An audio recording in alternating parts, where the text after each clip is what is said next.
என்ன உன் மேல கை வச்சானா? இல்ல இல்லையா? அப்புறம் உன் பாக்கெட்ல கை வச்சானா? உங்க அக்கா தங்கச்சி மேல கை வச்சானா? இல்ல. அப்புறம் என்ன வயசுல ஓட அடிக்க கால்ல அடிச்சு அடிக்கிறீங்களா? போர் அடிக்குதுல.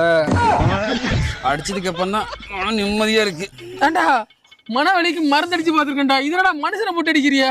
நீ வேணா அடிச்சு பாரு. ஆமா மன நிம்மதியா இருக்கு. கூட்டாடா போ போ யாரா போடா கூட்ட. என்ன அண்ணனை கூட்டி வரதுல அனகொண்டா குஞ்ச கூட்டிட்டு வரான். ஆத்தாடி என்ன மூக்குல பலூன் மட்டும் 300 பலூன் கட்டலாம் போல. ஏதோ மன நிம்மதிக்கும் உன் தம்பியை ஒரு அடி அடிச்சேன்னு. நீலாம் அடிச்சா நான் மொத்தமா மண்ணுக்குள்ள போயிருவேனே. விட்டுருனே.